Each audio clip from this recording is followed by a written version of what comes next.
믿음의 종류 두 번째 시간입니다.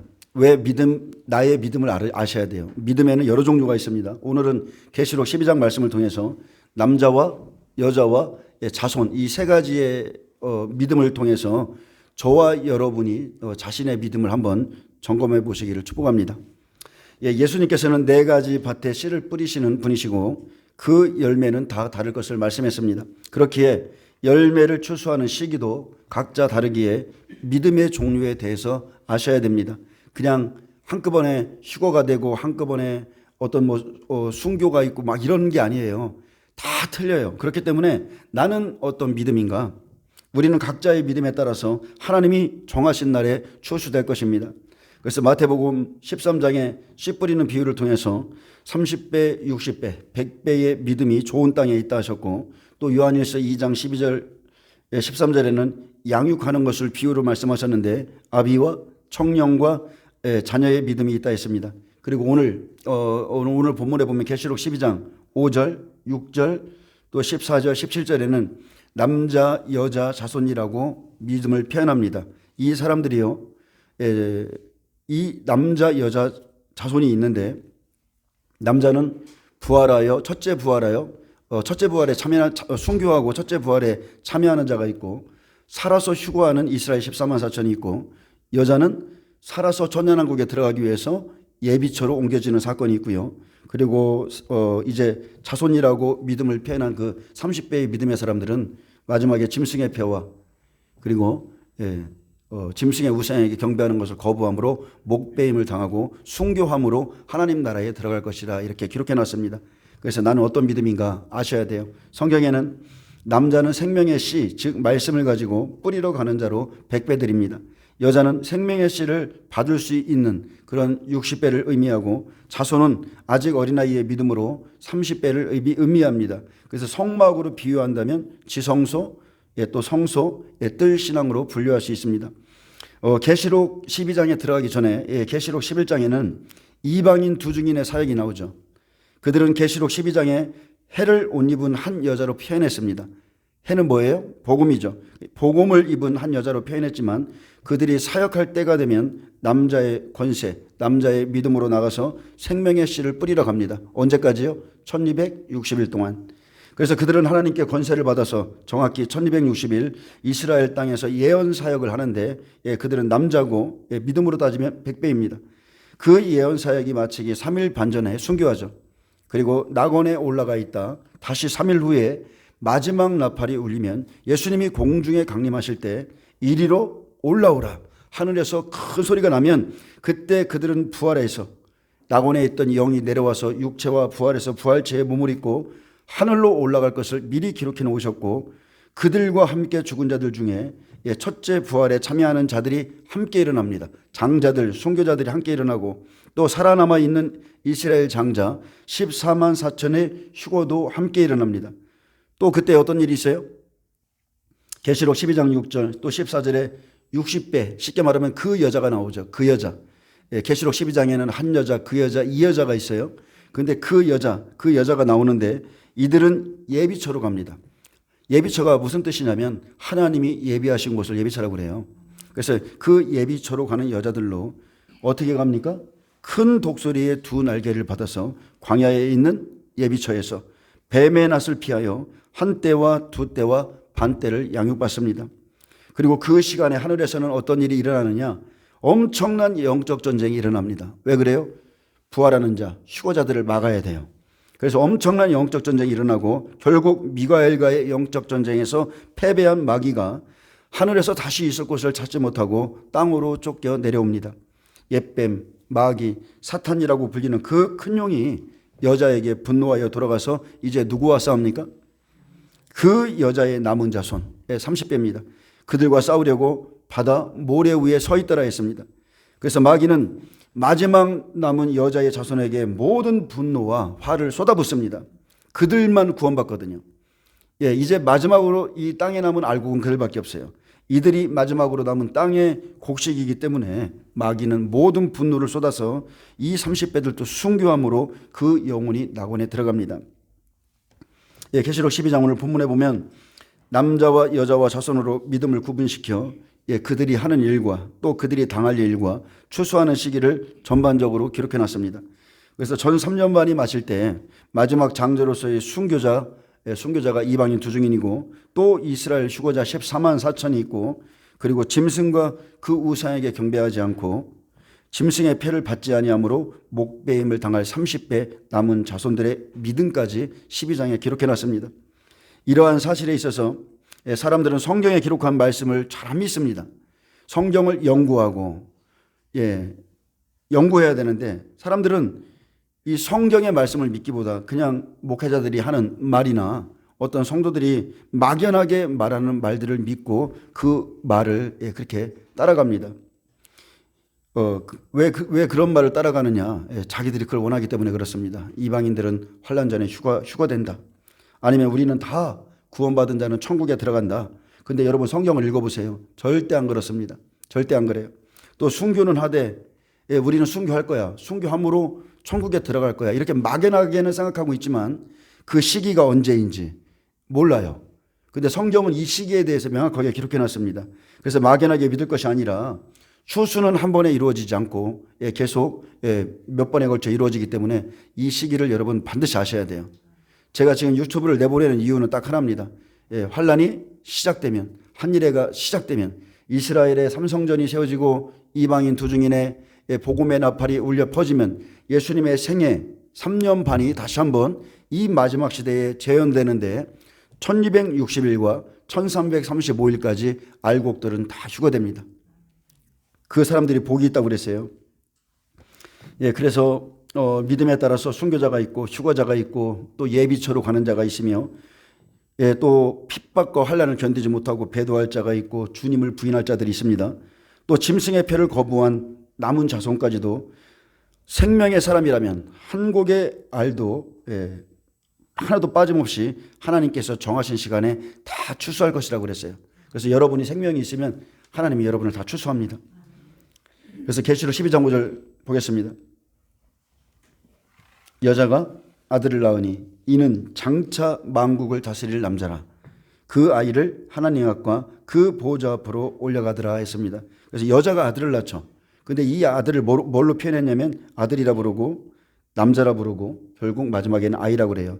이 세 사람은 한 사람입니다. 누구예요? 14만 4천입니다. 이스라엘 백성 14만 4천. 그래서 여자가 아들을 낳으니 즉 이방인 두 증인이 복음으로써 남자를 낳습니다. 이들은 이스라엘 14만 4천 장자들이죠. 이 아들은 믿음의 장자요 백배로서 부활 이후에 이방인들의 부활 그리고 부활 이후에 죽음을 보지 않고 살아서 보호자로 올라갈 휴거자들입니다. 이 휴거자들은요 그냥 된 게 아니에요. 나팔절에 복음을 듣고 그 속죄절에 예수님을 시인하고 고백하고 그리고 1260일가량 죽을 것 같은 고난을 통해서 자기 믿음을 지키고 나온 자들이라 했습니다. 그래서 이들은 계시록 7장 14절에 보면 큰 환난에서 나오는 자들인데 어린 양의 피에 그 옷을 씻어서 희게한 자들로 전 3년 반 1260일을 마치고 나온 자들로 믿음은 아비의 믿음이고 남자의 믿음을 가진 백배들입니다. 이 아들은 장차 철장으로 만국을 다스릴 남자라고 그랬어요. 장차 철장 권세를 가지고 만국을 다스릴 남자인데 전 3년 반 동안 철장 권세를 가집니다. 그리고 자기 민족에게 증인의 권세를 행하는 이스라엘 백성 14만 4천입니다. 그런데 이 아이의 결론이 어떻게 됩니까? 그 남자, 그 아이를 하나님 앞과 그 보좌 앞으로 올려가더라고 그랬어요. 그 아이는 지금 복음을 받은 속사람을 의미합니다. 잉태하는 고통. 그래서 14만 4천인데 남자의 믿음을 가진 자로 죽지 않고 휴거할 자로서 이스라엘을 대표하는 14만 4천입니다. 그래서 실제로요 성경에 보면 죽지 않고 하나님 앞과 그 보좌 앞으로 올라간 자에 대한 말씀은 딱 이 구절밖에 없어요. 실제 그렇습니다. 딱 한 구절밖에 없어요. 이 아이가 죽지 않고 하나님 앞과 그 보좌 앞으로 올라간다고 그랬어요. 그래서 이 아이가 누구냐? 여러분 휴거자예요. 14만 4천입니다. 그래서 그 아이를 하나님 앞과 보좌 앞으로 올려가더라 이렇게 기록해 놓으셨는데 여기서 올려가더라 그랬죠. 이 말씀은 헬라어 하르파조죠. 여러분 많이 들어보셨죠? 하르파조. 이 하르파조의 원문은 잡다, 잡아채다, 끌어내다, 강제로 취하다. 즉 영적인 의미로는 끌려 올라가다 이 뜻이에요. 끌려 올라가다. 그래서 고린도후서 12장 2절에도 내가 그리스도 안에 있는 한 사람을 아노니 그는 14년 전에 셋째 하늘에 이끌려간지라. 여기서 이끌려간지라. 여기서도 하루파주라는 단어를 씁니다. 하루파주가 14번 있어요, 성경에. 또 데살로니가전서 4장 17절에 보면 우리가 잘 아는 말씀, 그 후에 그러죠. 부활 후에 우리 살아남은 자들도 그들과 함께 구름 속으로 끌어올려 그러죠. 여기서도 하루파주예요. 그래서 공중에서 주를 영접하게 하시리니 그리하여 우리가 항상 주와 함께 있으리라. 근데 이 사람이 누구냐? 그 아이라는 거예요. 그 아이. 이스라엘 14만 4천입니다. 또 이 하루파주라는 뜻은 여기만 있는 게 아니에요. 사도행전 8장에 보면 빌립 집사가 성령의 인도를 받아서 가사로 내려가죠. 그래서 에디오피아 내시에게 복음을 전하고 세례를 베푸는 장면이 나옵니다. 왜 그래요? 에디오피아에 복음이 들어가야 돼요. 그래서 하나님께서 성령께서 빌립을 가사의 그 광야까지 내려가라 말씀하셨고 그에게 복음을 전하라 하셨고 그 후에 세례를 베풀고 사도행전 8장 39절에 보면 둘이 물에서 올라올세 주의 영이 빌립을 이끌어간지라 했습니다. 여기서 이끌어간지라 내시는 기쁘게 길을 가므로 그를 다시 보지 못하니라. 여기에서도요 성령께서 빌립을 이끌어간지라 여기에 해당하는 단어 또 헬라어 하루파죠. 헤르파센이라는 단어도 쓰는데 이 말의 뜻은 재빨리 어떤 것을 낚아채는 모습을 나타냅니다. 그래서 빌립은요 한순간에 40km나 떨어진 아소도에 다시 나타났고 여러 성을 지나다니면서 복음을 전하였다 했습니다. 한순간에. 그래서 여러분 사도행전은 성령행전이죠. 성령께서 에디오피아 내시아에게 복음을 전하게 하신 후에 빌립을 재빨리 낚아채서 아소도로 순간 이동시킨 겁니다. 40km를 슉 하고 그냥 날아가서 거기에 나타났어요. 하나님께서는 빌립을 내시의 눈앞에서 금방 사라지도록 하셨고 이 단어는 이 기적이 실제 시공간에서 발생했음을 강조하고 있습니다. 그래서 누가는 이 기적에 대해서 묘사함으로 빌립의 전도가 오직 하나님의 주권적 섭리하에 이루어졌음을 증거하고 근데 우리가 참 이 말씀이 우리에게 위로가 되는 것은 뭐냐면 이 일은 마지막 때 사람들이 저한테 물어보더라고요. 어떻게 예비처로 갑니까? 이렇게 물어보더라고요. 근데 이 일은 마지막 때 60배 그 여자들이 예비처로 밀실로 어떻게 옮겨질지에 대한 상황을 우리에게 짐작할 수 있게 해줍니다.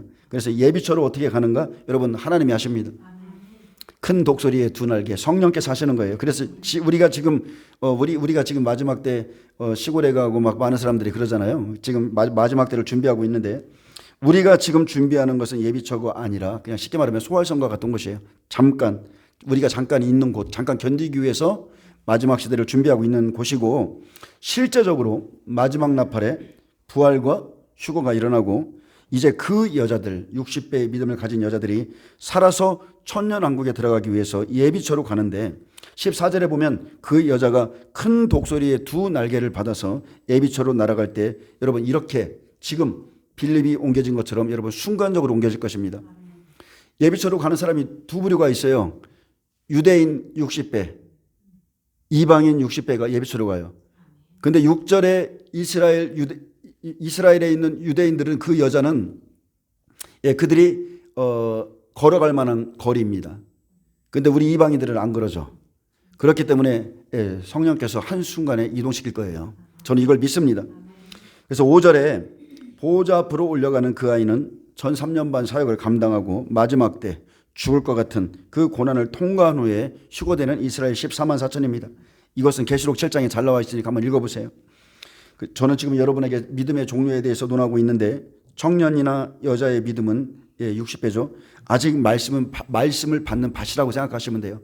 예수님이 가나의 혼인잔치에서 물을 가득 채우라고 그랬잖아요. 그 채우는 단계라 보시면 됩니다. 그리고 그 채우는 단계 그게 3년 반의 공생애였는데 가득 채우면 이제 사도행전에서 남자로서 예수님처럼 나가서 막 밭에 씨를 뿌리는 역할을 하는 거예요. 말씀의 씨를 뿌립니다.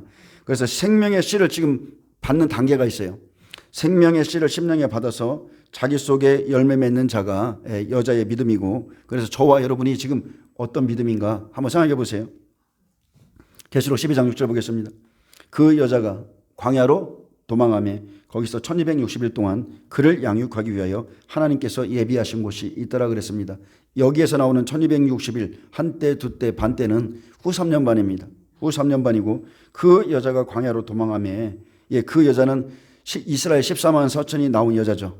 이스라엘 백성 중에서 60배입니다.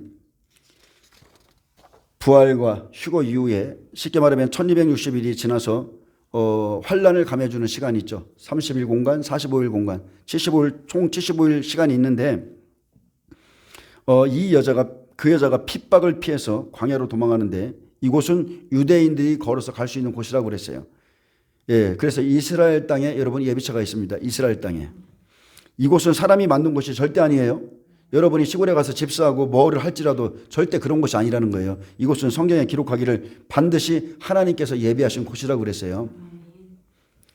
마태복음 24장 15절에서 16절에 보면, 그러므로 너희가 선지자 다니엘이 말한 바 멸망에 가증한 곳이 거룩한 곳에 선 것을 보거든.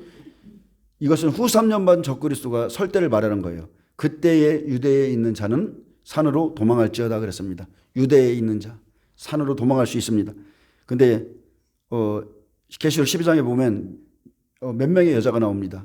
근데 한 여자, 해를 옷 입은 한 여자는 이방인 두 증인을 말하고, 이 여자는 이스라엘 14만 4천, 6절에 그 여자는 이스라엘 백성 중에 이제 60배의 믿음을 가진 여자들, 또 14절에 나오는 그 여자는 이제 이방인입니다. 이방인 60배로 뱀의 낫을 피해서, 쉽게 말하면 박해를 피해서 독수리의 날개 타고 하나님께서 예비하신 곳 예비처로 날아갑니다. 그래서 유대에 있는 자들은 광야로 도망하고, 이방인 60배는 광야로 날아갑니다. 아멘? 얼마나 멋집니까? 그래서 6절에 그 여자가, 두 여자가 있어요. 6절하고 14절 제가 한번 읽어드리겠습니다. 그 여자가 광야로 도망하며 거기서 1260일 동안 그를 양육하기 위하여 하나님께서 예비하신 곳이 있더라. 누가 예비해요? 하나님께서 예비하신 곳입니다. 또 14절에 보면 그 여자가 큰 독수리의 두 날개를 받아 광야 자기 곳으로 날아가서 거기서 그 뱀의 낫을 피하여 한 때와 두 때와 반 때를 양육받으매. 그래서 여기서 나오는 그 여자들은 후 3년 반 동안 새 땅에 들어가 살 것을 양육받으러 예비처로 갑니다. 그래서 부활하고 휴거에서 올라간 그 백배들이 다시 한번 부활체에 몸을 입고 내려와서, 쉽게 말하면 예수님께서 부활 후에 제자들에게 당부하고 가르쳤듯이 그렇게 양육할 겁니다. 저는 그렇게 봅니다. 왜냐하면 예수님이요, 초실절날 부활하고 아버지께 자기 몸을 보이신 다음에, 그죠? 초실절 열매를 막 흔들듯이 아버지께 가서 보이신 다음에 내려와서 제자들을 가르쳤잖아요. 40일 동안. 그 일이 있을 거예요. 그렇듯이 이제 부활자, 휴거자, 첫째 부활에 참여하는 자와 휴거자들이 낙원에 갔다가 후 3년 반 예비처에 가 있는 그들을 가르칠 거라 저는 그렇게 봅니다. 그들은 천년왕국에서 다스리는 자죠. 첫째 부활에 참여하는 자하고 휴거자들은 천년왕국에서 다스리는 자예요. 다스리는 자고 여호와의 율법을 가르치는 자들이라 보시면 됩니다. 그래서 이사야 2장 2절에 3절에 보면, 말이래 여호와의 전의 산이 모든 산꼭대기에 설 것이요 모든 작은 산 위에 뛰어나리니 만방이 그리로 몰려올 것이라. 많은 백성이 가며 이르기를, 오라 우리가 여호와의 산에 오르며 야곱의 하나님의 전에 이르자. 그가 그 얘기를 우리에게 가르치실 것이라. 우리가 그 길로 행하리라 하리니 이는 율법이 시온에서부터 나올 것이고 여호와의 말씀이 예루살렘에서부터 나올 것이라.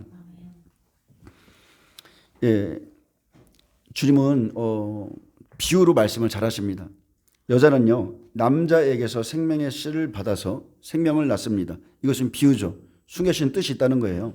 바울은 내가 복음으로써 너희를 낳았다 했습니다. 그렇듯이 생명의 씨, 즉 말씀을 받아 낳는다고 해서 전하는 자를 남자로 표현하고, 그리고 말씀을 받는 자를 여자로 또는 밭이라고 이렇게 표현합니다. 그래서 60배는 청년의 믿음이고 또 여자의 믿음입니다.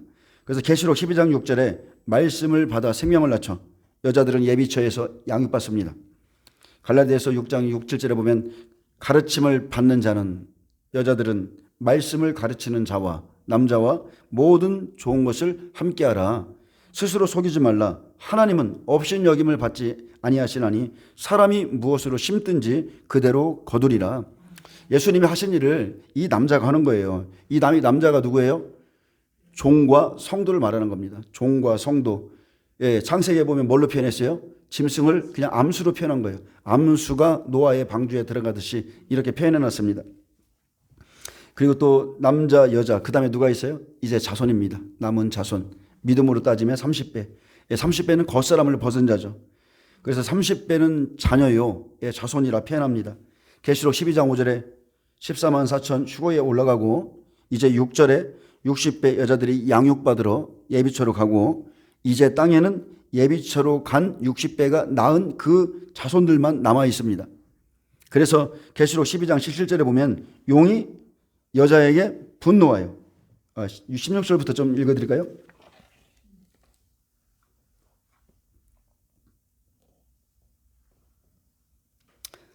제가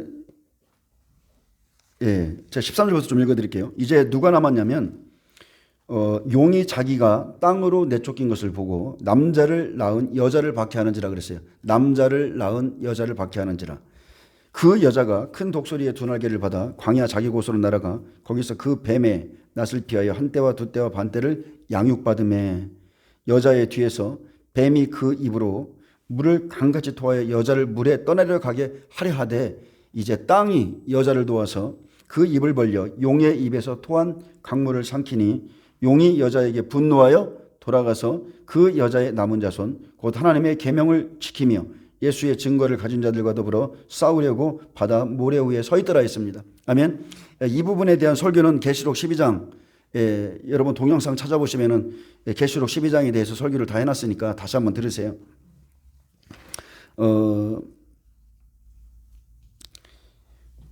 그 여자의 남은 자손은 믿음의 30배. 그리고 또 여기 두 부류의 사람이 있습니다. 하나님의 계명을 지키며 그랬죠. 이 사람들은 계명은 이스라엘이죠. 계명은 이스라엘 30배. 예수의 증거를 가진 자들, 이 사람들은 이 증거를 가진 자, 증거는 이방인 30배. 이들 두 사람의 두 부류의 이 30배가 용과 더불어 싸우려고 바다 모래 위에 서 있더라. 그래서 이 30배는요. 1260일이 마치고 이제 7째 나팔이 울리면 환란을 감해주는 그 40일 공간에서 반드시 순교해야 돼요. 자기의 믿음을 증거하고 순교하고 그 영혼이 낙원에 갑니다. 그리고 천년이 차기까지 살지 못해요. 천년이 차기까지. 천년이 지나기까지. 그리고 순교하는 자들을 여기서 뭐라고 표현했냐면 용과 싸운다고 이렇게 표현했어요. 용과 누가 싸웁니까? 여러분 생각해 보세요. 생명이 있는 자가 싸우는 거예요. 옛뱀, 사탄, 마귀와 누가 싸워요? 이제 남아있는 그 생명이 있는 자와 싸우는 거예요. 그래서 순교하는 자들을 용과 싸운다 이렇게 표현했는데 용과 싸워서 순교한 것 자체가 여러분 믿음의 승리입니다. 이긴 거예요. 순교는 믿음의 승리인 거예요. 아무나 순교하는 게 아니에요.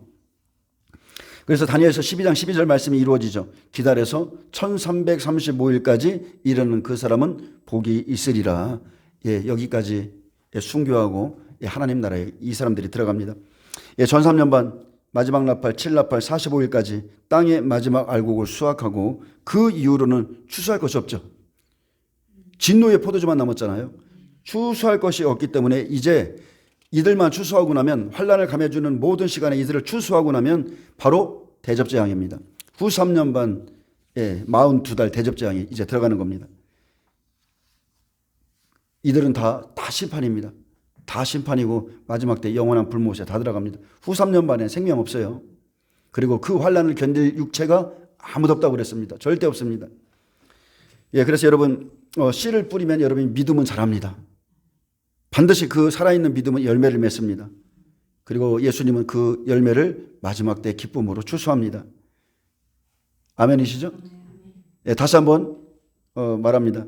계시록 12장에는 남자의 믿음, 여자의 믿음, 자손의 믿음이 있어요. 추수하는 시기가 다 틀려요. 다 틀려요. 몇 달 차이 납니다. 쉽게 말하면은 오나팔부터 화가 있다고 그랬으니까 정확하게 말하면은 한 11개월에서 딱 11개월에서 75일 공간이니까 거의 1년 정도 그 차이가 좀 있어요. 1년 정도. 자세하게 말하면 한 7, 8개월 정도 차이가 납니다. 여러분이 믿음을 지키셔야 돼요. 조금은 더 살겠다고 주님을 부인해봐야 그 몇 개월입니다. 몇 개월이고 이제 땅의 알곡을 다 추수하면 아주 진노의 아주 대접만 그냥 아주 땅에다 쏟아가지고 이제는 사는 게 아니에요. 그러다가 결국 다 지옥 가는 겁니다. 그렇기 때문에 여러분 믿음을 지키세요. 이번엔 네 번째입니다. 자, 이번에는 성소법으로 믿음을 좀 말씀드리겠습니다. 성소법으로 이제 뜰신앙이 있어요.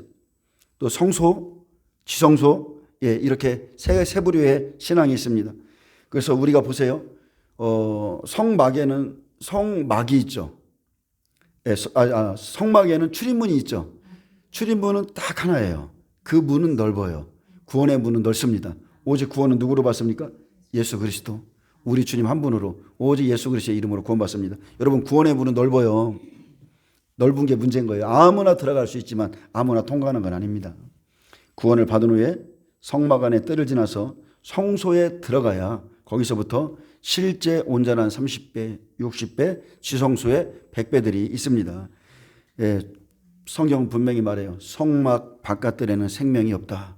측량하지 마라. 뜰신앙은 생명이 없는 곳이다. 이방인에게 짓밟히기에 놔두라. 그래서 우리 시대에는 42달 대접제왕에 넘어간다는 겁니다. 그래서 지성소에 있는 건 다 영생입니다. 영생.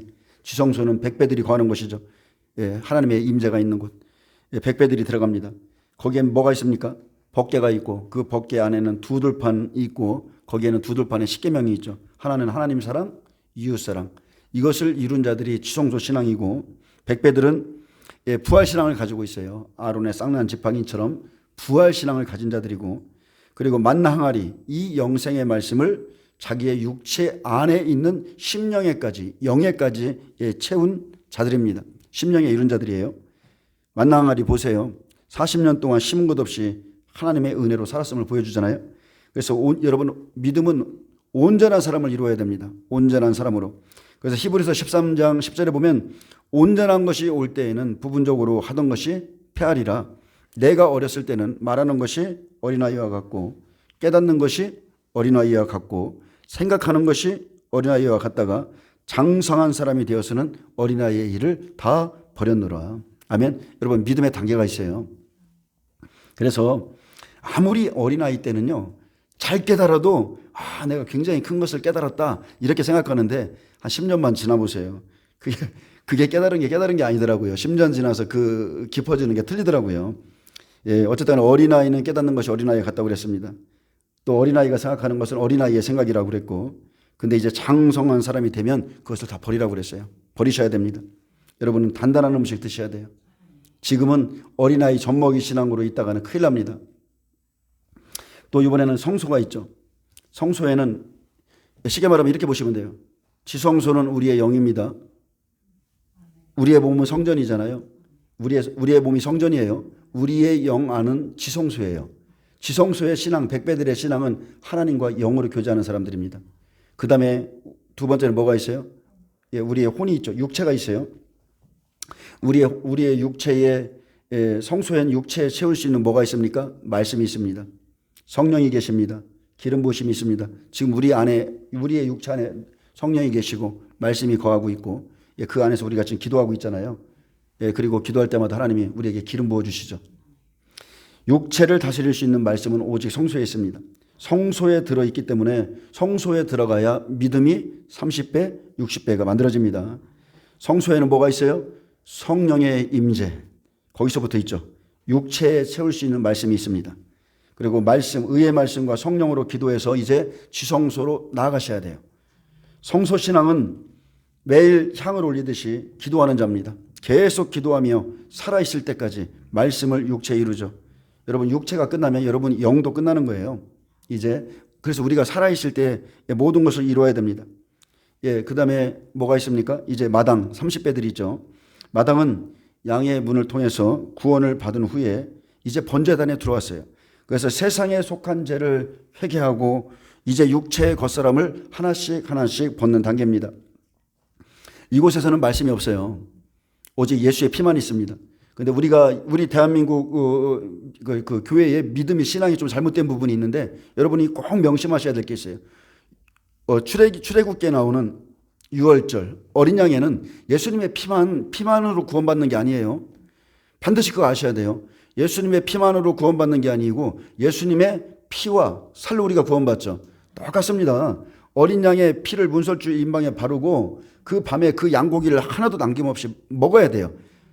예수님의 피를 바르고 그분의 말씀을 우리의 육체에 채워야 돼요. 반드시 먹어야 돼요. 그래서 우리의 행위가 바뀌어야 되는 겁니다. 피로만 구원받는 게 절대 아닙니다. 그래서 마당에는 말씀이 없기 때문에 자신을 온전히 비춰볼 수가 없어요. 이 정도 하면 되겠지. 그냥 이렇게 하면 되겠지. 이 정도 수준이지. 말씀 앞에 서야 이것도 죄구나. 그렇게 되는데 뜰의 회개는요. 윤리적입니다. 종교적이고 도덕적인 죄를 회개하지만 영에 있는 회개, 하나님이 기뻐하는 회개, 영적인 회개를 할 수 없습니다. 그래서 어린아이의 수준의 회개를 하기 때문에 죄를 알고도 그냥 반복해 짓는 거예요. 어린아이의 수준에서 회개합니다. 그래서 우리가 보세요. 처음에 회개할 때 어떻게 회개합니까? 일단은 내가 생각나는 것들, 그죠? 내 혼에서 생각나는 것들을 막 회개합니다. 누군가를 속이고 때리고 저는 멸치 집어먹은 것까지 막 회개했어요. 어렸을 때 막 4살, 5살에 막 그 시장에 가갖고 멸치 있길래 맛있게 생겨서 딱 집어먹었는데 하나님이 그것까지 회개시키더라고요. 누구 때린 거, 미워한 거, 싸운 거, 훔친 거 그냥 그 수준에서 죄를 회개하지만 더 깊은 영적인 회개는 안 됩니다. 더 깊은 회개. 막 눈물과 콧물과 아주 땀이 막 쏟아지는 그 회개는 깊이 안 되는 거예요. 그래서 하나님께서 죄로 여기는 것들에 대한 아픔이 없습니다. 깊은 아픔이 없어요.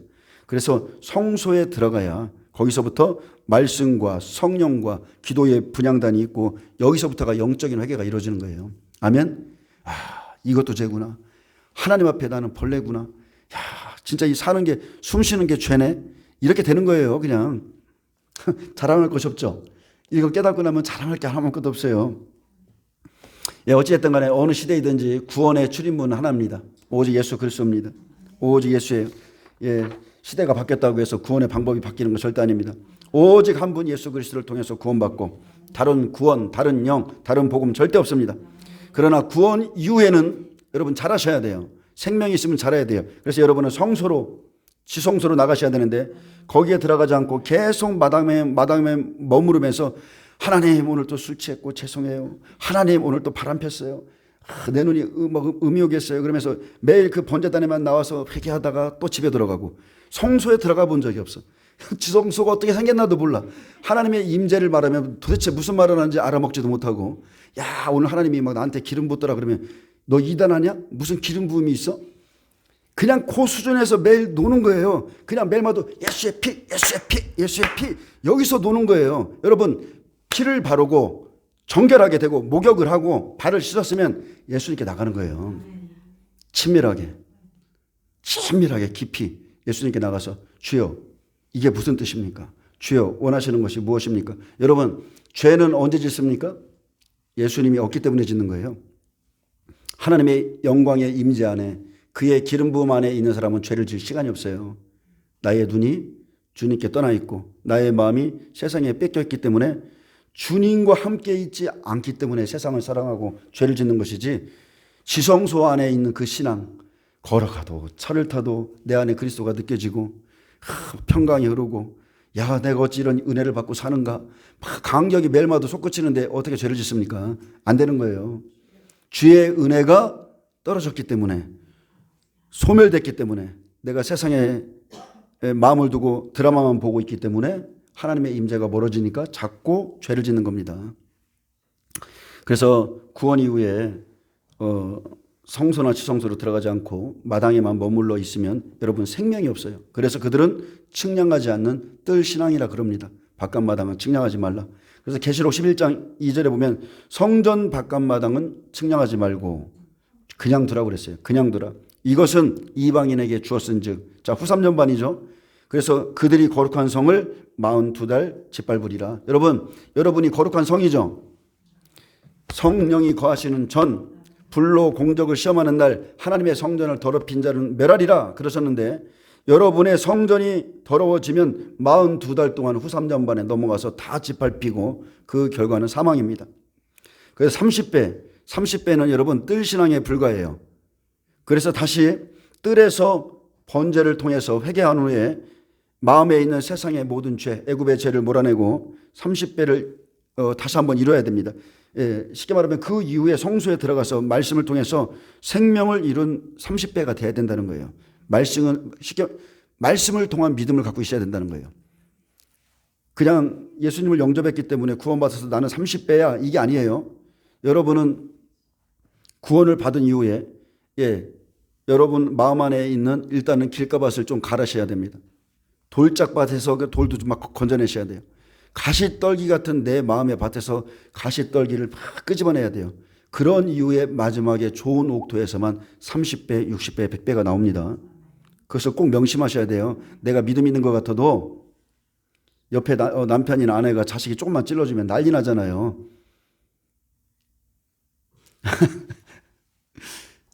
그래서 아내의 한국 뜻이 가시라고 그랬잖아요. 가시가 찔러줘야 여러분의 믿음이 내가 30배인지 60배인지 100배인지도 알게 되는 것이고, 그래서 교회 안에 염소를 놓는 거예요. 염소. 반드시 염소가 없으면 하나님 우리는 여기가 좋사오니 변화산에 그냥 여기가 좋사오니 믿음이 있는 것 같아요. 근데 변화산에서 내려오자마자 무슨 일이 있어요? 귀신 들린 아이의 아버지가 와서 막 귀신 좀 쫓아달라니까 막 바리새인 서기관들이랑 야 귀신은 이렇게 쫓아야 돼. 아니야 저렇게 쫓아야 돼. 변론만 하지 열매가 없어요. 귀신 하나 쫓아내지 못합니다. 그래서 생명을 이루어야 됩니다. 생명을 이루어야 돼요. 말씀을 통해서 생명을 이루어야 되고, 어린아이의 믿음은 다시 한번 말하지만 마당만 왔다 갔다 합니다. 주님을 깊이 만난 적이 없어요. 번제단에서 자기 죄를 깨끗해 하고 사함을 받습니다. 죄 사함을 받지만 하나님을 알기 위한 열정도 없고 더 알기 위해 나가지 않습니다. 그래서 번제단에 와서 주님 제가 잘못했습니다. 그러면서 세상에 속한 자기 죄를 위해서 번제를 드리잖아요. 막 회개합니다. 하나님 앞에 나와서 기도하고 회개하지만 그 일이 이루어지면 또 집으로 그냥 가죠. 더 깊이 알기를 원하잖아요. 그래서 우리가 이 번제단에서 드리는 이 30배의 죄는 그냥 겉사람을 벗는 어린아이의 그런 죄입니다. 100배도 용서받아야 될 죄가 있고 60배도 마찬가지입니다. 항상 다 회개해야 됩니다. 그러나 용서받아야 되는 죄의 목록이 틀리다는 거예요. 회개하는 제목과 내용이 이제 달라진다는 겁니다. 여러분 바뀌셔야 돼요. 내가 10년을 믿었는데 10년 전에 번제단에 와서 회개한 죄를 지금까지도 하고 있다면 그거는 문제가 있는 거예요.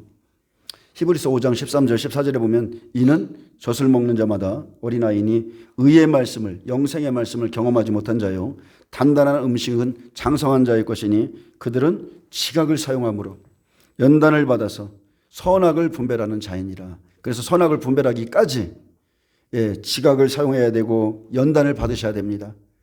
당해봐야 돼요. 어린아이가 뜨거운 주전자 탁 만지면 뜨겁네 하면서 놀라듯이 이런 자꾸 이런 경험이 쌓여야 돼요. 그러다 보면 여러분 분별됩니다. 무엇이 선인지 악인지 해야 될 일인지 안 해야 될 일인지 분별이 돼요. 그래서 젖을 먹는 자는 어린아이고 어린아이는 홀로 서지 못합니다. 어린아이는 조금만 놔두면 늘 육에 속한 일을 바랍니다. 욕심을 따르게 되고 그리고 그들이 하는 회개는 육에 속한 일들을 회개합니다.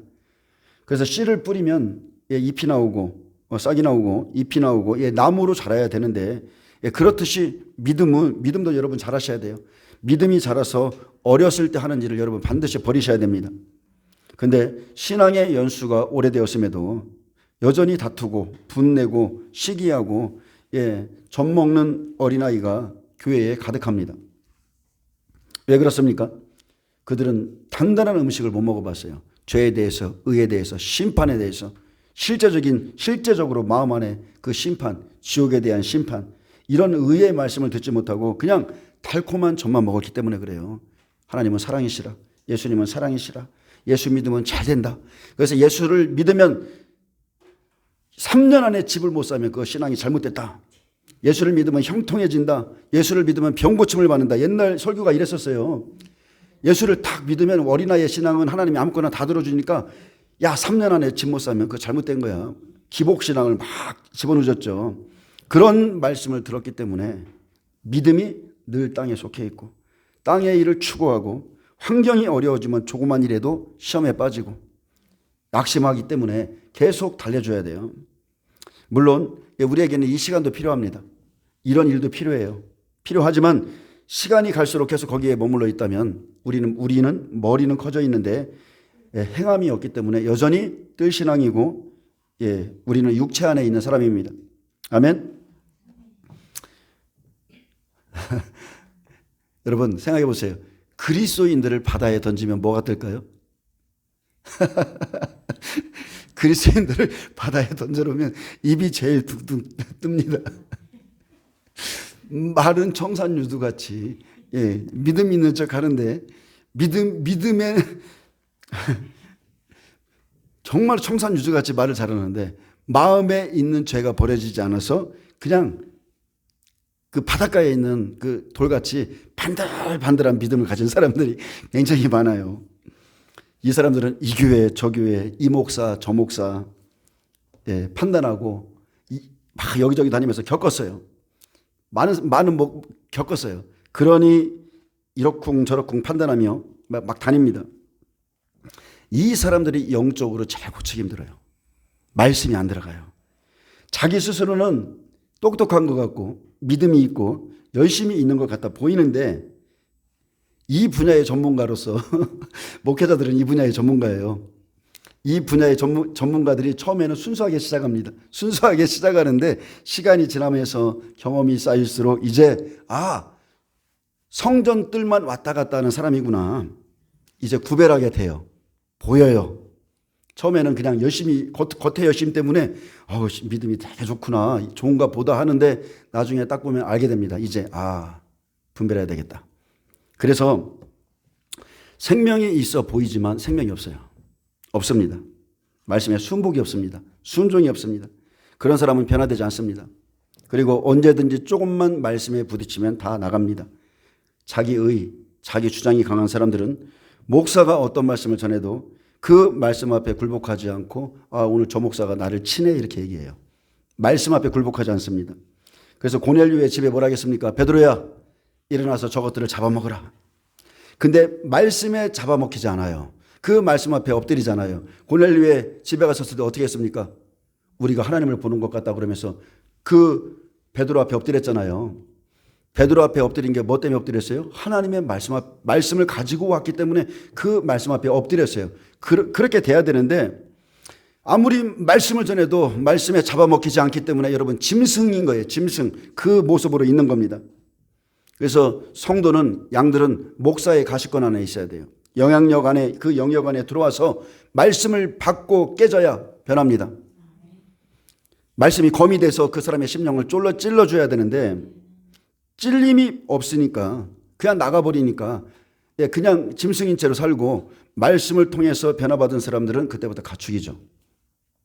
온유한 자죠. 온유한 가축입니다. 그 사람들은 하나님 앞에 절대적으로 순복합니다. 근데 말씀에 깨지지 않는 사람들 이리저리 돌아다니면서 이 교회 저 교회 돌아다니면서 자기 사욕을 따를 스승을 찾으러 다니다 결국 여러분 짐승처럼 멸망하는 거예요. 저는 여러분에게 제가 실제적인 말씀을 해주는 거예요. 성경에 있는 말씀이에요. 진리의 사랑을 받지 않습니다. 진리의 사랑. 히브리서 5장 12절에 바울의 탄식이 있죠. 이것은 자라지 않는 성도들의 믿음을 보면서 아파했던 탄식입니다. 때가 오래되었으므로 너희가 마땅히 선상이 되었을 터인데 너희가 다시 하나님의 말씀의 초보에 대해서 누구에게 가르침을 받아야 될 처지이니 단단한 음식은 못 먹고 젖이나 먹어야 될 자가 되었도다. 그래서 직분이나 신앙의 시간과 그런 거 아무 상관없습니다. 단단한 말씀, 의의 말씀을 경험한 적이 없다면 그 사람은 아직 어린아이입니다. 여전히 육의 사람이요 겉사람을 벗은 적이 없기 때문에 지금 이 시대에 지금이 마지막 시대다. 지금이 짐승의 표가 시행되는 시대다. 지금이 주님이 오실 때요 끝날 때가 되었다. 아무리 말해도 받아들이지 않습니다. 그리고 오히려 이런 말씀 전하면 시험에 빠지죠. 이제 주 너희 하나님을 만날 준비하라. 들리지 않습니다. 그들의 귀에 들리지 않아요. 그 사람들은 무슨 소리냐? 아직도 주님 오실 날은 멀었다. 도대체 어떤 목사가 그런 얘기해? 그런 말하는 목사님을 따라갑니다. 왜 그렇습니까? 왜 그래요? 그 사람들이 어리니까. 말씀이 없으니까. 단단한 음식을 먹어본 적이 없으니까. 생명이 없고 생명을 사랑하지 않고 신랑을 사랑하지 않으니까, 기다리지 않으니까 이 시대를 향한 말씀을 못 듣습니다. 그냥 관심이 없어요. 매일 예수의 피만 외쳐요. 예수의 피면 다 된다. 그의 살을 먹으러 지성소에 나아가지는 않습니다. 지성소에 들어가 본 적이 없어요. 하나님의 임재가 뭐고 하나님의 음성이 뭐고 그분이 나에게 뭐라 말씀하시는지 들어본 적이 없어요. 매일 피, 예수의 피, 매일 예수의 피만 외쳐요. 여러분, 예수의 피가 어디 있습니까? 짐승의 피가 어디에 있어요? 짐승의 피는 소 잡고 양 잡고 하는 번제단에 있어요. 마당에 있어요. 예수의 피로 내 몸이 깨끗하게 씻겨졌으면 성소 안에서 예수님을 만나세요. 지성소에 나가서 영으로 만나세요. 영으로. 하나님은 영이시니 예배하는 자가 성령과 진리로 예배할지니라. 영으로 만나셔야 돼요. 영으로 하나님을 만나야 하늘 소망을 갖고 삽니다. 매일 소 잡고 양 잡고 피 바르라고 그 일만 하라고 우리를 부르신 게 아니에요. 잘하셔야 됩니다. 잘하셔야 돼요. 히브리서 10장 19절 20절에 보면 그러므로 형제들아 우리가 예수의 피를 힘입어 성소에 들어갈 담력을 얻었나니 그 길은 우리를 위하여 휘장 가운데로 열어놓으신 새로운 살 길이요 휘장은 곧 그의 육체니라. 아멘. 예수님이 십자가에 달리셔서 창으로 그분의 옆구리를 찔렀을 때 물과 피가 나왔죠. 휘장이 갈라졌어요. 위에서부터 밑에까지. 여러분이 거룩한 제사장이에요. 하나님을 만날 수 있는 길이 열어졌어요. 근데 왜 뜰에서 매일마다 피만 헤치면서 하나님을 만난 적이 없냔 말이에요. 만나셔야 돼요. 아니 내 안에 그리스도의 영이 들어오셨는데, 살아계신 분이 들어오셨는데 그분의 음성을 듣는 게 정상적인 거지. 안 그렇습니까? 성령이 교회들에게 하시는 말씀을 들으라 했는데 어째 말씀도 못 들으면서 듣는 자를 직통계시라고 말하는 이런 어리석은 목사들이 있습니까? 그 사람들은 성령이 없는 거예요. 직통계시 말하는 목회자들 성령이 없어요. 성령이 없습니다. 어떻게 자기를 구원하신 분의 음성도 못 들어요?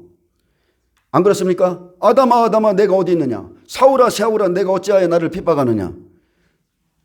성령이 빌립 집사에게도 하물며 집사에게도 여기로 가라 저기로 가라 아수도로 가라 다 말하고, 에디오피아 내시에게 복음을 전하라 말하고, 세례를 주라 말씀하시는데 어째 주의 음성을 못 들어요? 잘못된 겁니다. 하나님은 우리를 만나기 위해서, 우리를 만나주기 위해서 예수님의 몸을 찢으셨습니다. 이제는 피가 있는 이 번제단을 벗어나서 휘장을 넘어서 하나님의 깊은 임재로 나가시길 바랍니다. 예수님께서 자기 몸을 찢어서 새롭게 내신 길, 하나님과의 만남이 있는 그 장소, 천사가 그죠? 시온자에 한번 나가세요. 그 약속이 있는 곳에 여러분 나가셔야 돼요. 성령의 때를 따라 우리에게 말씀을 주시고 친밀한 교제가 있고 세밀한 하나님의 음성을 듣는 곳에서 내 자신이 실제 하나님과 관계가 있어야 됩니다. 하나님의 임재 안에 거하는 자는 죄 지을 시간 없습니다.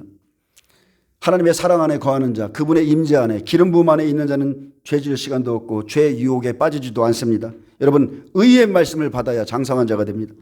의의 말씀은 믿음이 장성한 자가 먹는 생명의 말씀이고, 다시 말씀드리지만 양의 문으로 들어가면 제일 먼저 번제단이 있습니다. 번제단은 하늘이 보이죠. 성소에서부터 하늘이 안 보이는 거예요. 번제단은 하늘이 보이는 마당에 있고 여전히 세상과 접해 있고 젖먹는 곳이며 말씀이 없고, 그곳은 그냥 육과 싸우는 곳입니다. 육과 싸우는 곳이에요. 우린 그곳에서 원초적인 죄를 회개합니다. 그래서 예수님을 믿으면 단번에 원죄가 사함받죠. 그래서 예수님은 베드로에게 목욕한 자는 발만 씻으면 된다 가르치셨습니다. 그래서 회개한 자는 다시 그 죄를 반복해서 짐승을 잡으면 안 됩니다. 우리는 이미 죄사함을 받았고 다시 예수님을 십자가에 못 박을 수 없기 때문에 이제는 날마다 내가 죽노라, 이 고백을 하셔야 돼요. 내가 날마다 죽노라. 여러분이 죄를 버린다면 그 사람의 마음에 뭐가 임해요? 여러분, 천국이 임합니다. 죄를 버린 마음이 청결한 자는 하나님을 볼 것이요, 여러분, 평강이 임합니다. 그런데 예수님을 믿는다고 하면서 여전히 술 취하고 방탕하고 세상에서 즐길 것 다 즐기고 죄 가운데 살면 그들은 절대로 하나님의 기업을, 임재의 땅, 임재를 누릴 수가 없어요. 여러분은 땅을 기업으로 받았죠. 영적인 땅을 여러분은 기업으로 받지 못합니다. 설령 받았다 해도 단지파 보세요. 단지파가 땅을 빼앗기듯이 결국 그 심령의 땅을 다 마귀에게 빼앗깁니다. 왜요? 말씀을 따라가지 않기 때문에. 단지파는 어린 양의 피를 바르고 출애굽했습니다. 어린 양의 피를 바르고 출애굽했지만 분배된 땅을 소유받지 못했고 아모리 사람에게 쫓겨다니다가 수모를 당하다 그냥 멸망했어요. 사사기 1장 34절에 보면 아모리 족속이 단 자손을 산지에 몰아넣고 골짜기에 내려오기를 용납하지 아니하였으며 결심하고, 그들이 결심했다고 그랬어요. 아모리 족속이 단지파를 보면서 결심했는데 왜 결심했어요? 만만하니까. 그들이 만만한 거예요. 아모리 족속 그 귀신들이 그들에게 들어가서 거주하는 겁니다. 만만하니까. 그래서 결심하고 헤레스산과 아알론과 시알빔에 거주하였더니 그랬어요. 단지파와 함께 산지에 몰아넣고 내려오지도 못하게 하고. 근데 결국 그들을 누가 쫓아냅니까? 요셉의 가문의 힘이 강성함에, 요셉의 가문의 힘이 강성함에 아모리 족속이 마침내 노역을 했다 그랬습니다. 여러분 강성해지셔야 돼요. 여러분 장성해져야 됩니다. 여러분에게 영권이 있어야 돼요. 영권, 영역이 있어야 됩니다. 그래서 말씀대로 자기에게 주신 땅을 정복해야지 다른 곳에 가서 헤매면 이런 일이 생기는 겁니다. 이들이 지금 차지하고자 하는 땅은 하나님이 기업으로 준 약속한 땅이 아니었어요. 단지파의 결말은 말씀을 떠나서, 그 땅을 떠나서 우상 숭배하다가 지파 전체가 멸망받았습니다. 여러분 숫자에 상관없어요. 하나님의 말씀을 따르면 다 멸망입니다. 사사기 18장 30절에 보면 단자손이 자기들을 위하여 그 새긴 신상을 세웠고 모세의 손자요 게르손의 아들인 요나단과 그의 자손은 단지파의 제사장이 되어 그 땅 백성이 사로잡히는 날까지 이르렀더라. 하나님의 집이 실로에 있을 동안에 미가가 만든 새긴 신상이 단 자손에게 있었더라 했습니다. 여러분 보세요. 겉으로 보기에 얼마나 멋집니까? 모세의 손자입니다. 영적인 족보가 있어요. 아, 모세의 손자네. 모세의 손자야? 그러면서 요나단과 그의 자손이 단지파의 제사장으로 있으니까 겉으로 보기에는 얼마나 멋집니까? 근데 그들은 미가가 만든 그 새긴 신상을 갖고 있었어요. 여러분 아버지의 믿음은 아버지의 믿음이에요. 나의 믿음과 쉽게 말하면 모세는 모세입니다. 모세는 모세예요. 모세의 후손이라 할지라도 스스로 믿음을 준비하지 않으면, 진리를 준비하지 않으면 결국 우상 숭배의 길로 빠집니다. 이들은 결국 다 믿음에 파산한 자들이죠. 단지파의 제사장으로 모세의 후손이 세워졌지만 하나님이 세운 것이 아닌 거예요. 하나님이 세운 것이 아니라 바로 사람이 세운 제사장입니다. 사사시대 때 사람이 세운 제사장을 세웠어요. 그래서 말씀대로 행하지 않는 모든 것은 뜰신앙이고 결국 이들은 이방인에게 짓밟히며 사로잡히며 구원에 이르지 못하고 멸망합니다. 그래서 우리는요, 구원을 쉽게 생각하시면 안 돼요. 우리는 우편 강도처럼 자기 십자가에 달려 한순간에 변화받고 낙원에 들어가는 자들이 아니에요. 저와 여러분에게는 앞으로 달려갈 길이 지금 너무나 많이 남아 있습니다. 달려갈 길이 너무 많이 남아 있어요. 우리는 지금 살아있기 때문에 계속 죄를 지으며 회개할 수 있고 회개해야 되고, 그리고 또 성장함으로 이제 회개의 수가 줄어야 되며 이제 믿음의 행위, 아름다운 믿음의 행위, 예수의 향기가 여러분에게 나타나야 됩니다. 여러분은 그리스도의 향기가 돼야 돼요. 빛과 소금이 돼야 됩니다. 그래서 60배의 믿음은 성소 안에 있습니다. 지금 자신의 육체 안에 의의 말씀, 하나님에 대한 말씀이 있기에 60배는 의의 말씀을 가지고 있는 자로 성소에 있는 자며 말씀으로 자신을 다스리는 자입니다. 근데 번제단에서 죄사함을 받고 이제 30배가 성소에 들어오면 진설병과 촛대를 만나죠. 이때부터입니다. 이때부터 말씀과 기도로 거룩함을 입습니다. 말씀과 성령의 인도를 받아 기도하면서 본성대로 살고자 하는 자기 마음과 싸우게 됩니다. 이것을 경작한다. 창세기에서는 경작하라, 다스리라 이렇게 표현하는 건데 말씀과 기도함으로 성령으로 깨닫게 되죠. 그리고 성령께서 깨닫게 하시니까 순종합니다. 그리고 의의 말씀을 이제 아구까지 자기 육체에 채우죠. 그 말씀이 어떤 말씀입니까? 여러분 말씀 붙잡고 성령 안에서 기도하기 시작하면 성령이 빛을 비춰준 말씀이 여러분 안에 거예요. 그 깨닫게 하신 거룩한 말씀은 절대로 우리를 떠나지 않습니다. 우리 안에서 살아있어서 우리로 순종의 자리로 나가게 됩니다. 여러분 우리가 궁수가요, 활을 갖고 화살을 많이 준비하듯이 우리 안에 우리의 심령의 곳간에 양식을 많이 준비해요. 말씀의 양식을 많이 준비하면 하나님이 그것을 하나씩 꺼내서 여러분에게 말해요. 이사야 몇 장, 마태복음 몇 장, 너는 두려워하지 말라. 이런 식으로 말씀이 내 안에서 올라와서 여러분과 교제를 하기 시작합니다.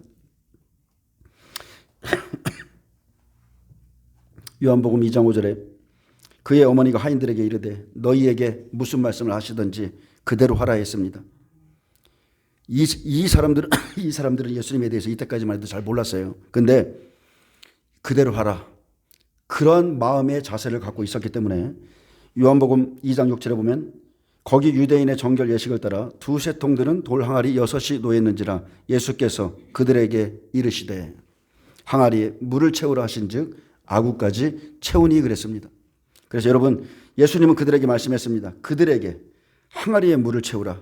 아구까지 가득 채우라. 그래서 여러분 육체 말씀을 채우는 시간이 있습니다. 이것은 내 삶에서 다른 것을 잠시 그치고 이제 말씀을 채우는 희생의 시간일 수 있지만 이제 말씀의 인도를 받으면 기도하게 되고 그들은 지성소로 나아가서 하나님의 사랑과 마음을 경험하는 자로 세워집니다. 장성한 자가 돼요. 그래서 이제 백배는 지성소 안에 들어간 자입니다. 하나님이 쓰시기 전까지 여러분이 여자의 믿음으로서 말씀을 계속 채우고 있으면 하나님이 어느 날 여러분을 남자의 믿음으로 그냥 나가게 하세요. 쓰십니다. 지성소는 하나님이 계신 곳으로 구약의 성전의 모양으로 보여주셨습니다. 지금으로 따지면 우리 안에 영에 계세요. 우리 영에 지성소가 있습니다. 그곳엔 아무나 못 들어갔습니다. 대제사장이 사제의 은총을 받고 들어가되 죽을까 봐 다리에 방울을 달고 그렇게 끈을 묶고 들어갔어요. 고린도전서 3장 16절은 말합니다. 너희가 하나님의 성전인 것과 하나님의 성령이 너희 안에 계시는 것을 알지 못하느냐. 누구든지 하나님의 성전을 더럽히면 하나님이 그 사람을 멸하시리라. 하나님의 성전은 거룩하니 너희도 그러하니라. 아멘. 여러분 성전 말할 때 남의 얘기가 아니라 내 얘기예요. 내 얘기입니다. 마음이 청결한 자는 여러분 하나님을 봅니다. 지금 여러분의 성전이 깨끗하면 여러분 하나님의 임재를 느끼고 그분을 느낍니다. 볼 수 있어요. 거룩한 자의 심령에 하나님의 영광이 기름 부음이 임하게 될 것입니다. 지성소에 무엇이 있습니까? 하나님의 법궤 안에 세 가지가 있죠. 십계명 두 돌판엔 하나님의 사랑과 형제 사랑에 대해서 설명하고 있습니다. 그래서 말씀이 실제 생명이 되어야 돼요. 내가 하나님을 사랑하는 증거는 딱 하나입니다. 내가 지킨 말씀이에요. 내가 하나님을 사랑하는 증거, 내가 그 말씀을 지킨 것밖에 없습니다. 그래서 요한일서 5장 3절에 보면 하나님을 사랑하는 것은 이것이니 우리가 그의 계명들을 지키는 것이라. 그의 계명들은 무거운 것이 아니로다.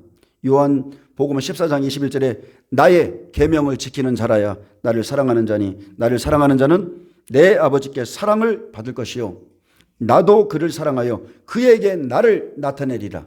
하나님의 임재가 있어요. 임재의 약속을 주셨습니다. 사람이 나를 사랑하면 내 말을 지키리니.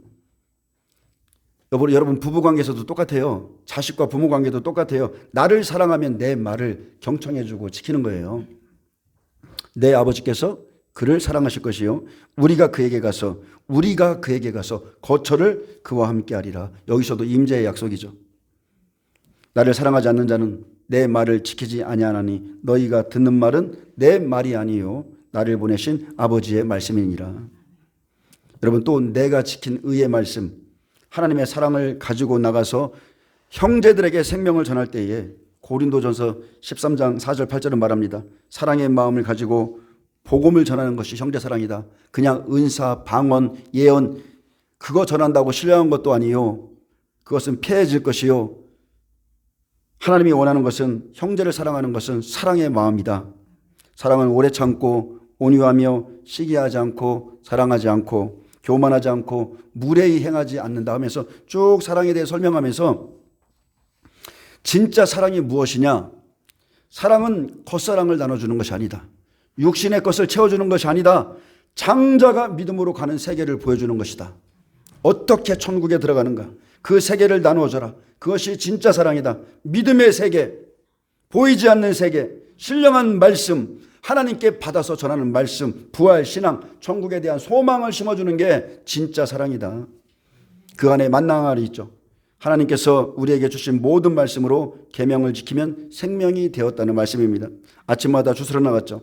만나는 항아리에 담깁니다. 그것은 내게 주신 생명의 말씀이고 내 안에 영생의 말씀이 없으면 여러분은 영생의 길로 못 가요. 생명이 될 수 없습니다. 그래서 요한 2서 1장 4절에 보면 너의 자녀들 중에 우리가 아버지께 받은 계명대로 진리를 행하는 자를 내가 보니 심히 기쁘도다 그랬어요.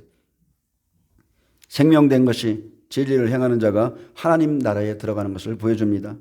생명이 없이 그냥 약속만 가지고 하나님이 이렇게 하셨어 그 약속만 가지고 하나님 나라에 못 들어갑니다. 여러분은 믿음의 행위를 하셔야 돼요. 여러분 이것은 율법주의가 아니에요. 이것은 율법의 행위가 아니라 믿음의 행위입니다. 믿음의 행위. 믿노라 하고 아무것도 안 하고 믿노라 하고 기도만 하고 믿노라 하고 집에 가면 짜증내고 집을 다 뒤집어 놓고 덕이 안 되죠. 야고보서 2장 14절은 말합니다. 내 형제들아 만일 사람이 믿음이 있노라 하고 행함이 없으면 무슨 유익이 있으리요.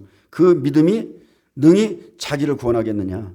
만일 주님이 예로 들어주셨어요. 만일 형제나 자매가 헐벗고 일용할 양식이 없는데 너희 중에 누구든지 그에게 이르되 평안히 가라 덥게 하라 배부르게 하라 하며 그 몸에 쓸 것을 주지 아니하면 무슨 유익이 있으리요. 여러분 이렇게 말하는 사람을 보면 어떻게 합니까? 말은 청산유수 같이 해요. 믿음이 있는 것처럼 어떻게 평안히 가 덥게 해 배부르게 해. 주님의 마음이 어떠실 것 같아요? 입을 찢어놓고 싶을 겁니다. 정말 그렇습니다. 이와 같이 행함이 없는 믿음은 여러분 죽은 것입니다. 그 자체가 죽은 것이에요. 아무리 말해도요 행함이 없는 것은 죽은 것이에요. 어떤 사람은 말하기를 너는 믿음이 있고 나는 행함이 있으니 행함이 없는 내 믿음을 내게 보이라. 나는 행함으로 내 믿음을 내게 보이리라. 내가 행함이 믿음에 대해서 말하고 행함이 없는 자에게 경고합니다. 내가 하나님을 한 분이신 줄을 아느냐? 네가 하나님을 한 분이신 줄 아느냐? 잘하는도다. 귀신들도 믿고 떠느니라. 허탄한 사람아, 행함이 없는 믿음이 헛것인 줄 알지 못하느냐? 행함이 없는 믿음이 헛것인 것을 알고자 하느냐? 말로만 하는 거예요. 말로만. 이스라엘 백성들 보세요. 아침마다 하나님 말씀 그대로 나가서 만나를 거뒀습니다. 6일째 되나는 이틀치를 거뒀어요. 그리고 그 항아리가 자기가 거둔 그 항아리가 여러분 가지고 지성소에 들어가는 거예요.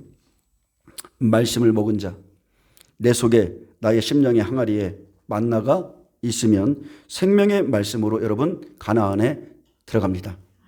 영생으로 들어갑니다. 그 안에는 또 아론의 쌍난 지팡이가 있죠. 하나님 사랑과 형제 사랑을 통해서 말씀이 생명이 되고 계명을 지킨 자는 하나님 나라에서 부활할 것을 이릅니다. 죽은 살구나무에 꽃이 피고 열매가 맺은 것처럼 죽은 나무가 지성소에 들어가서 다시 부활합니다. 이와 같이 우리가 이 땅에 살면서 주 안에서 말씀 안에서 죽으면 하나님 나라에서 부활한 자로 들어간다는 것이 지성소의 약속입니다. 그 시대에 여러분 그 시대의 모세와 아론만 부활한 자요 선지자가 아닙니다. 안 그렇습니까? 생명나무가 창세기 에덴 동산에만 있습니까? 생명나무는 지금도 있고 부활할 자도 지금도 있고 선지자도 지금 있어요. 여러분 아론의 쌍난 지팡이 부활의 말씀은 지금 저와 여러분 안에 있어요. 이 시대 하나님이 세우고 성령이 쓰시면 저와 여러분도 아론의 쌍난 지팡이요 생명나무요. 안 그렇습니까? 예수님의 말씀이 생명나무예요. 요한복음 12장 50절에 말합니다. 나는 그의 명령이 영생인 줄 아노라. 나는 그의 명령이 영생인 줄 아노라. 그러므로 내가 이르는 것은 내 아버지께서 내게 말씀하신 그대로니라. 그래서 내 마음을 지켰던 그 말씀이 옳은 행실로 이어져서 결국 영적인 세마포가 여러분 되어야 돼요. 의로운 말씀을 지킨 것이 영생입니다. 우리는 열매로 그 나무를 열매로 한다고 그랬어요. 여러분이 열매로 지성소에 들어갑니다. 하나님 나라에 들어가요. 그래서 내가 지킨 말씀을 통해서 내가 말씀을 지킴으로 하나님을 사랑하는 것을 보임으로 하나님 나라에 들어갑니다. 60배가 지킨 믿음은 내 마음을 지킨 것이고 나를 지킨 겁니다. 내가 그것으로 이제 의를 행하는 것이 하나님 나라에 들어갈 약속이 된 것입니다. 그리스도의 약속, 그리스도의 언약, 말씀을 이름으로 천국에 들어갑니다. 그래서 지성소에서 의의 말씀을 먹고 그 말씀을 지킨 자들이 들어가는 곳이 영광스러운 보좌예요. 영광스러운 보좌. 12제자들이 가고자 했던 곳. 히브리서 11장의 인물들이 죽기까지 그곳에 가고자 했던 곳. 보좌로 가기 원했던 곳. 이러한 삶을 사는 사람들이 보좌로 가는 겁니다. 여러분, 누가 보좌로 들어가요? 단순하게 생각하세요. 누가 보좌로 들어갑니까? 여러분은 제자들이 어떠한 삶을 살았는가, 예수님이 어떠한 삶을 살았는가 말씀을 내게 비춰보시면 돼요. 그러면은 누가 보좌로 갈지 알 수 있습니다.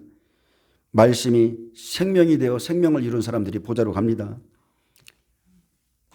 주님 앞에 떳떳한 사람, 디모데후서 4장 7절에 보면 나는 선한 싸움을 싸우고 나의 달려갈 길을 마치고 믿음을 지켰으니 이제 후로는 나를 위하여 의의 면류관이 예비되었으므로 주 곧 을로오신 재판장이 그날에 내게 주실 것이요 내게만 아니라 주의 나타나심을 사모하는 모든 자에게니라.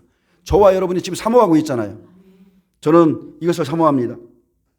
저는 보좌로 들어가길 원합니다. 이 땅이 재미가 없어요. 이 땅이 너무너무 재미없어요. 그냥 잠시 거쳐가는 곳이고 정말 우리가 가야 될 곳은 하나님이 예비하신 곳. 우리 하나님이 거처를 예배하러 가신다고 그랬죠. 예수님이. 우리는 그곳에 들어가야 됩니다. 이왕이면 보좌로 들어가세요. 사모하시고 열심을 내시길 예수님의 이름으로 축복합니다. 기도하겠습니다. 주님 감사합니다. 우리의 믿음이 30배, 60배, 100배로 자라길 원하고 이제 자손에서 여자로, 여자에서 남자로 가길 또 원하고 또 주님 우리가 이제 마당에만 있는 자가 되지 않고 성소신앙이 되게 하시고 다시 한번 그 안에서 지성소의 영역에서 생명을 온전히 이룰 수 있도록 축복하여 주옵소서. 감사하며 예수님